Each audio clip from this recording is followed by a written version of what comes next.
Welcome students. Assalamu alaikum wa rahmatullahi wa barakatuhu. Today we are going to discuss about the conclusions drawn from Mendel's hybridization experiment, and these conclusions become the basis for Mendel's law of inheritance, that's law of segregation and law of independent assortment.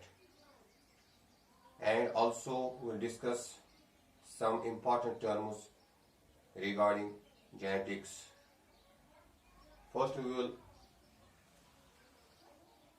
start with the conclusions.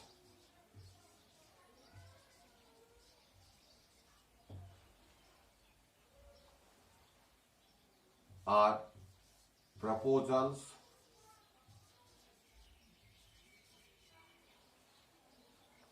drawn from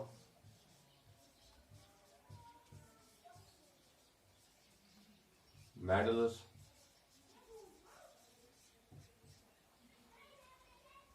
hybridization experiment. Hybridization experiment. Based on the observations of Mendel's hybridization experiments, Mendel proposed that, first point is, Mendel proposed that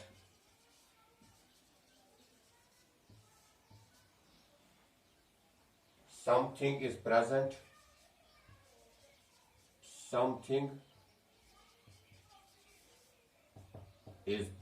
in gametes. Something is present in gametes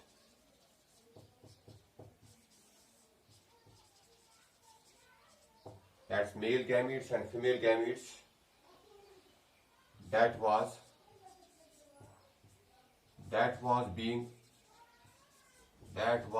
being stably passed from parents to offsprings. Stably passed from parents to offsprings.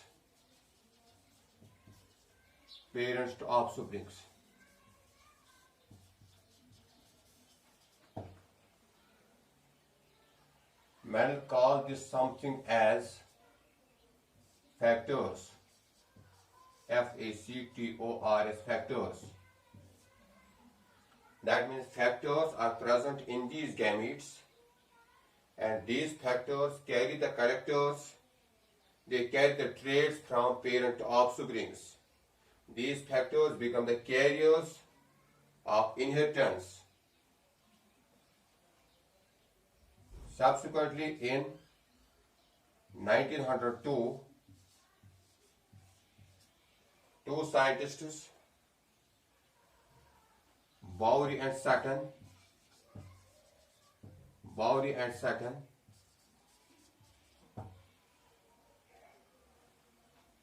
discovered that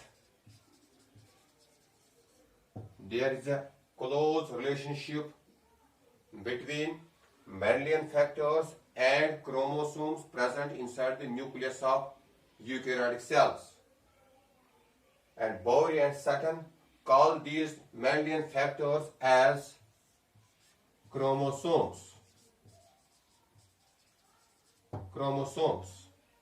present in the nucleus of eukaryotic cells.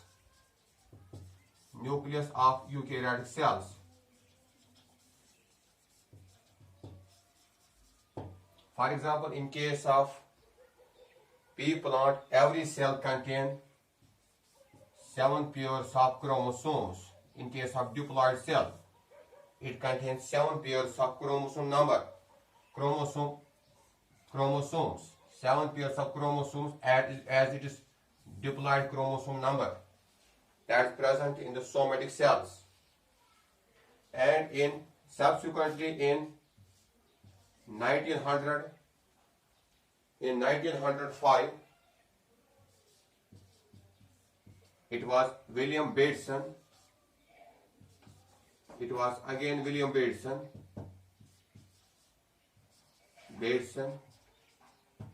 who gave the term genetics,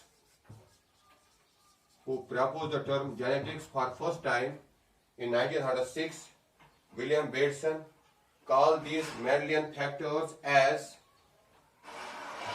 since we already know there are 2 factors for every trait in an organism, and William Bateson called these 2 factors as allelomorphs. And today they are shortened to alleles. What are alleles? What are alleles? We can define these alleles as each of the alternative forms of a gene, alternative forms of a gene. I will discuss on later on what do you mean by gene. Each of the several alternative forms of a gene,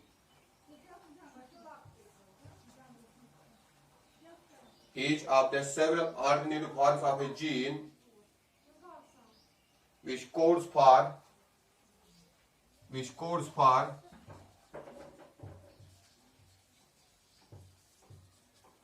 different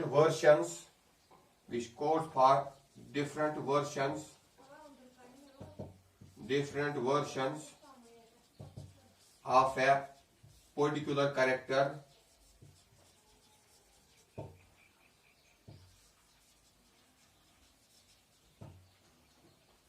which codes for a different versions of a particular character. For example, if we take pea plant height into consideration,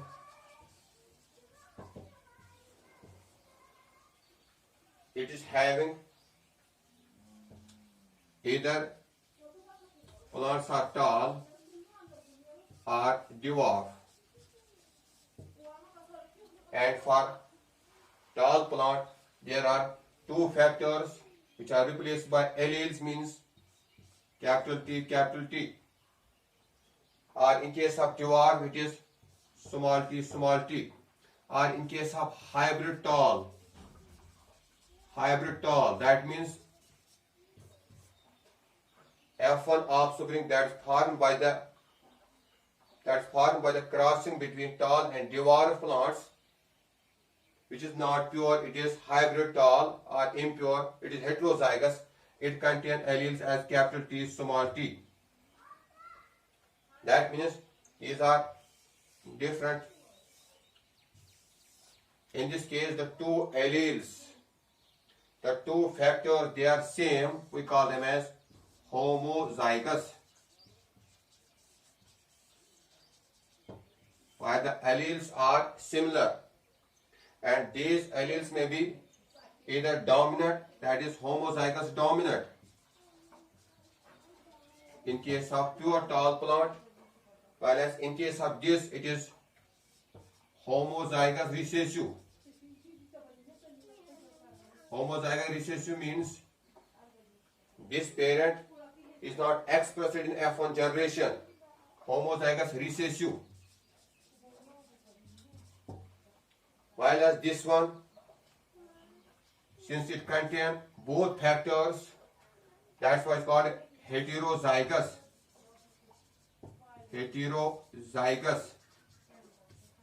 And in this case, this one gets expressed in F1 generation, whereas it remains hidden or unexpressed. Then, in 1909, another scientist, Wilhelm Johnson, H-E-M, Johansen, J-O-H-A-N-N-S-E-N, he called these Mendelian factors as genes. genes as units of inheritance,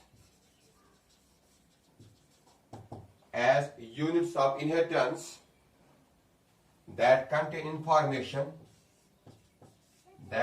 information required for the formation of particular character in an organism, required for the formation of particular trait or character in an organism.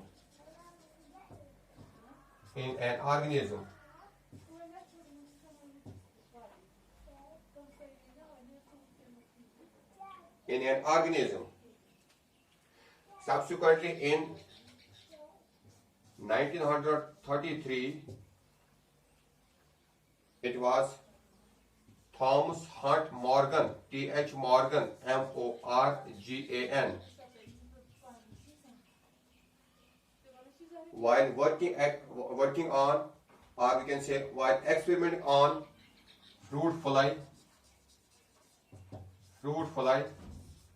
that's called Drosophila melanogaster, confirmed that these genes are factors, or we can say alleles. They are located on these chromosomes. They are located on chromosomes.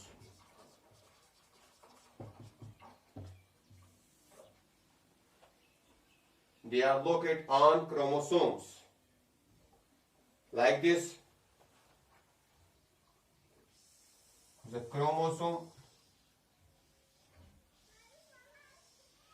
the homologous chromosome pair,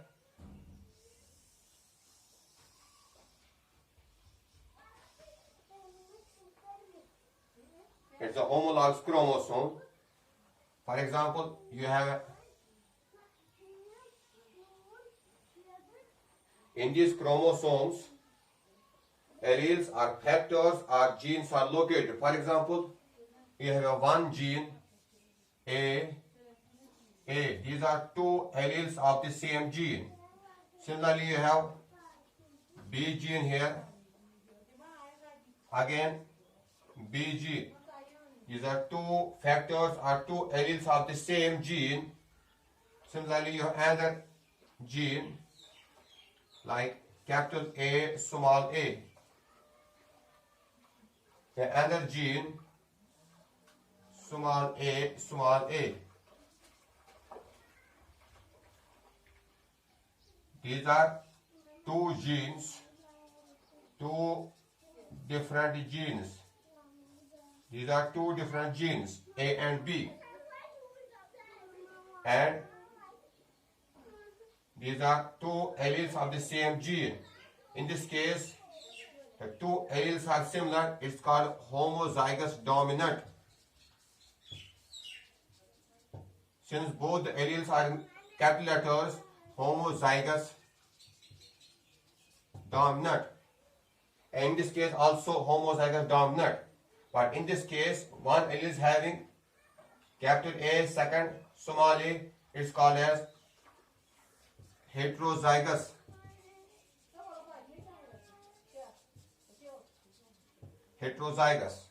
And in this case, both the alleles are, they are recessive. We call them as homozygous recessive.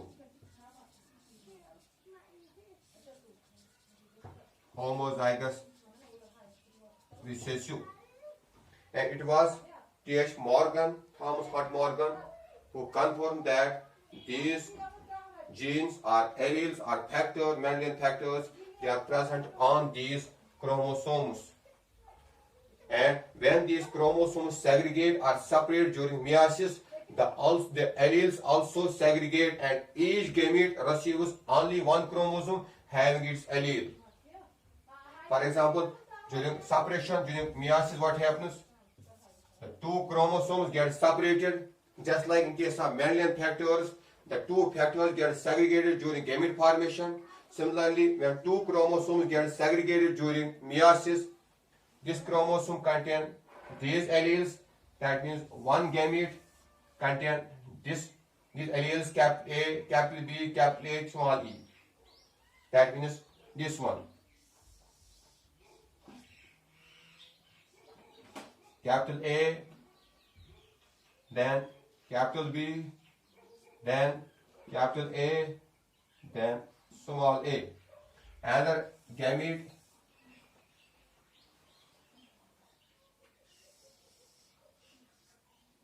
which is having capital A, then capital B, then small a, then small a.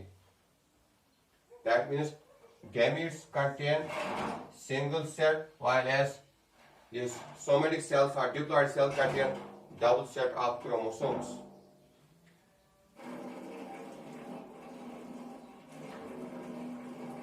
Then, if we represent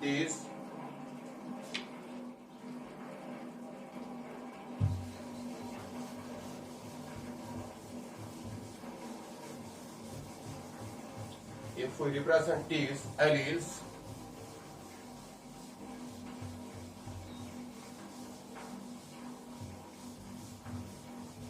alphabetically, if we represent these alleles alphabetically,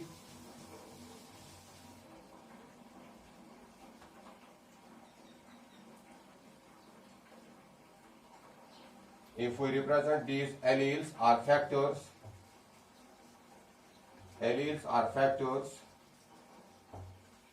are represented by alphabetical symbols.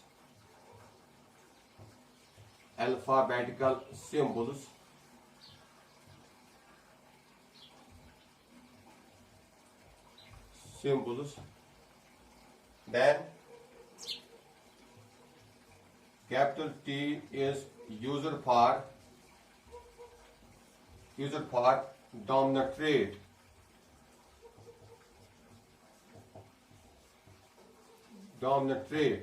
While as small t is used for recessive trait.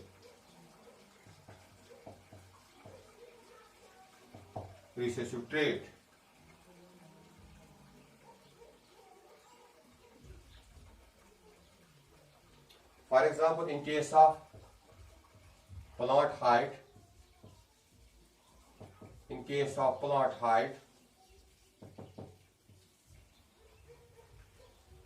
pure tall is represented by capital T, pure tall. Whereas pure dwarf is represented by small t. Whereas the offspring is formed in F1, they are hybrid tall. They are represented by capital T, small t. At the upper one, it's called a phenotype. While at the lower one, it's called genotype. It gave us the concept of phenotype as well as genotype. That means in both the cases, these two types, hybrid tall as well as pure tall, phenotypically they are both tall, but genotypically they have different genetic constitution. Phenotype means physical appearance of an organism, whereas genotype means genetic constitution of an organism.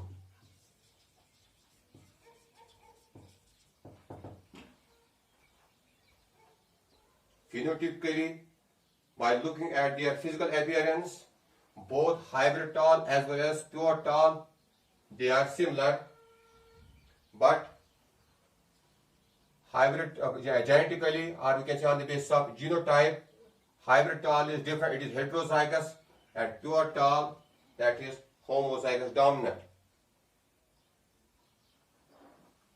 Second conclusion, Mendel also proposed that in case of true breeding, tall, in case of true breeding tall, like this, both the alleles are identical. Both the alleles are identical, like this, capital T, or small t. But in case of F1 hybrid, the two alleles are different, like capital T and small t. Capital T and small t.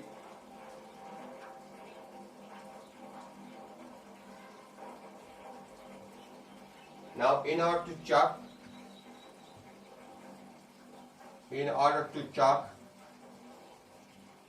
whether there is any effect of sex on the inheritance of offsprings, whether there is any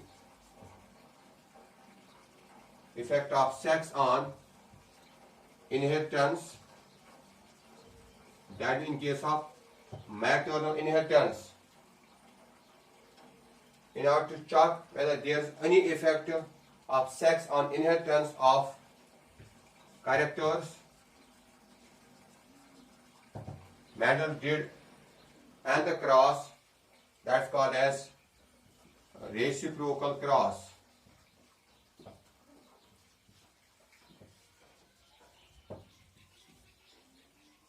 First I will show you what is original cross and what is reciprocal cross. This is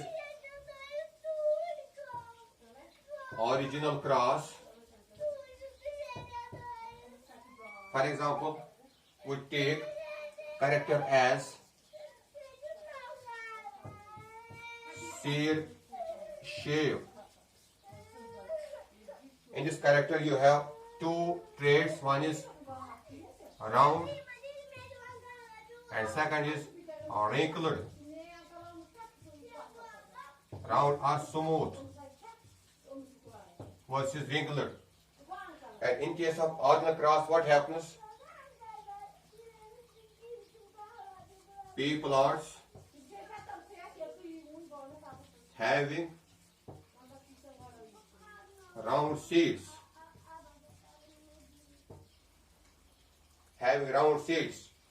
This is phenotype crossed with pea plants having wrinkled seeds. It's called phenotype.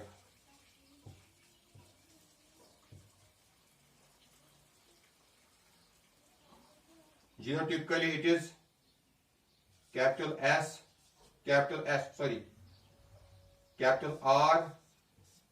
R, and in this case genotypically it is small r. It is round, capital letter of round is capital R, and this small letter is small r. It is genotype.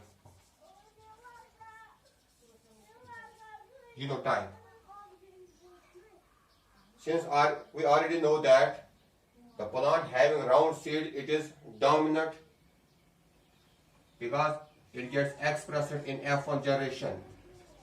F1 are hybrid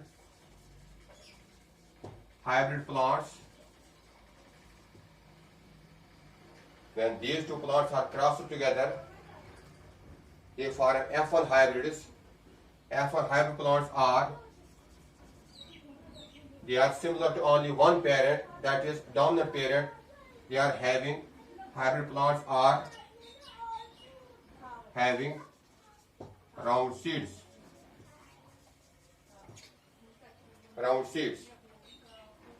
And when we use the dominant parent as male parent and recessive parent as female parent, when we use the pollen grains from the dominant parent and dusted them over the stigma of recessive parent, this is called as original cross.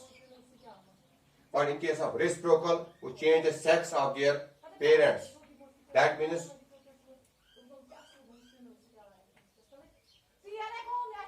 pea plants having having regular seeds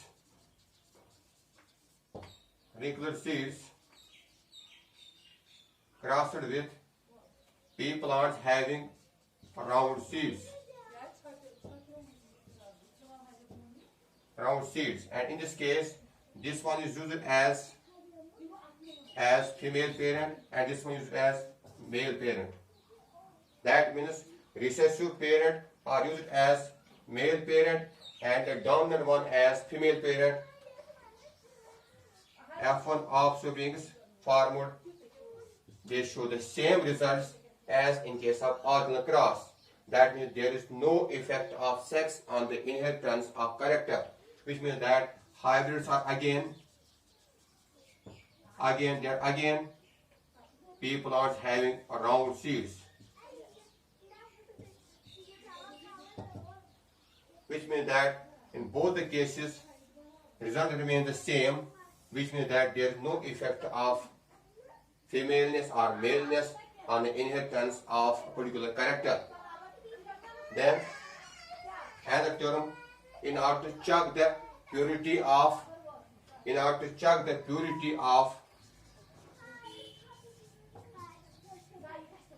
F1 offsprings are sometimes unknown parent, unknown genotype.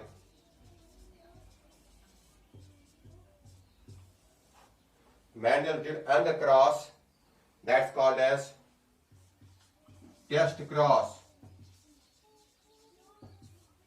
What's test cross? It's a cross between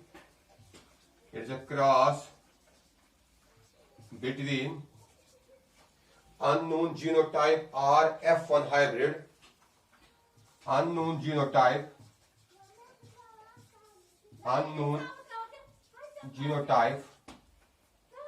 or F1 hybrid. Whether F1 hybrid is homozygous or heterozygous. Whether it is homozygous or heterozygous,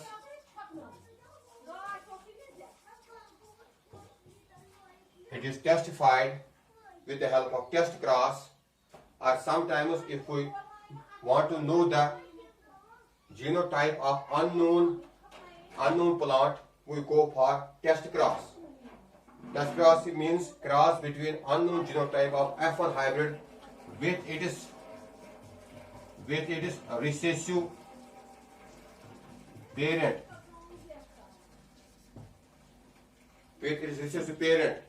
I will show you like this.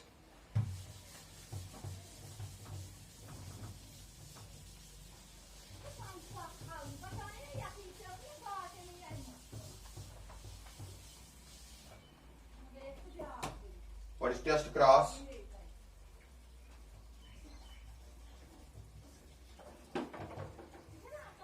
It's a cross between F1 hybrid. For example, you have an unknown F1, unknown dominant phenotype,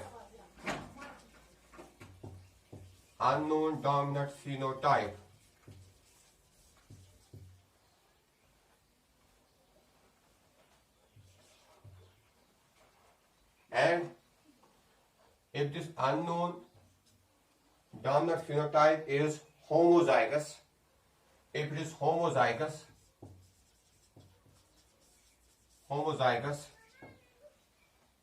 all the individuals formed, they are similar to this dominant phenotype. And if this unknown dominant phenotype is heterozygous, 50% offsprings are similar to this and 50% are similar to recessive parent. Like this, I will show you like this. Heterozygous means if it is like this in case of plant height. In case of plant height, for example, we take heterozygous,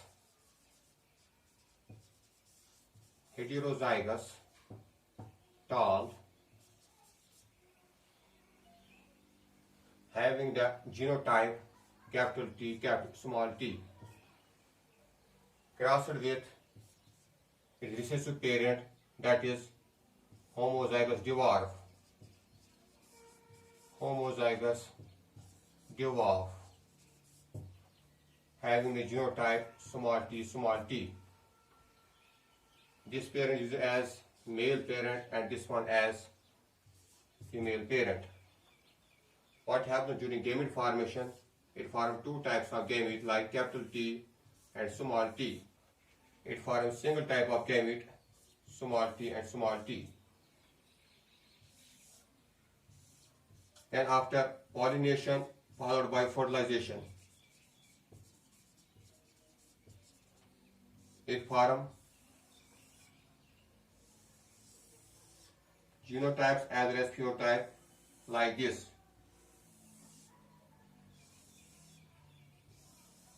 This is the Suker that was proposed by Punnett Suker. This Suker is called as Punnett Suker. It was proposed by Reginald Punnett.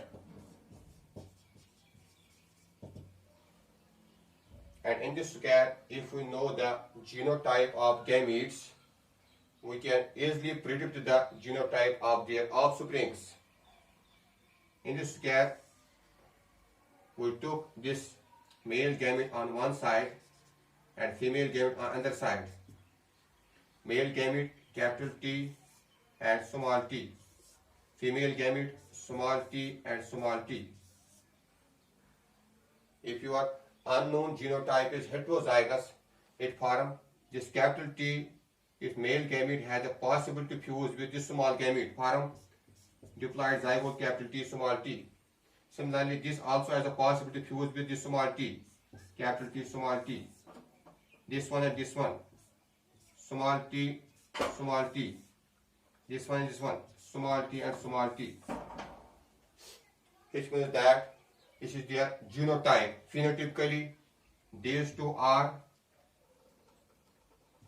tall, these two are dwarf. That means 50% dominant and 50% recessive. That means 1:1 ratio. That means if your F1 ratio is 1:1, means 50% dominant and 50% recessive. That means your unknown genotype is heterozygous. No doubt we know it is phenotype. Phenotypically it is similar to dominant parent, but genotypically it is heterozygous. But if this unknown genotype is homozygous, it can be written as homozygous tall crossed with its recessive parent, that is homozygous dwarf. Homozygous dwarf as male parent and female parent. That means capital T, you have small t, small t. Again, during gamete formation, it forms single type of gamete. Again, single type of gamete. What happens after pollination followed by fertilization?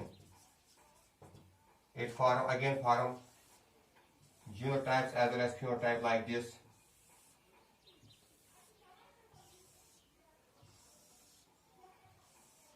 Male gamete on this side, female gamete on this side. Male gamete capital T and capital T, female gamete small t and small t. Then fusion, it forms capital T, small t, again capital T, small t, again capital T, small t, again capital T, small t. Which means that you are 100% plants formed in F1, they are tall. That means they are similar to dominant parent. And with the help of this test cross, whether you are unknown genotype, it usually show dominant phenotype, it is heterozygous or homozygous. It can be testified with the help of test cross. Plus that, this cross also used to determine the purity of any individual with the help of test cross as well as reciprocal crosses and also the conclusions drawn from Mendel's experiment. I hope you understand all these points. Inshallah, in the next lecture, we will come with another topic. Till then, good day. Have a good night. Assalamu alaikum wa rahmatullahi wa barakatuh.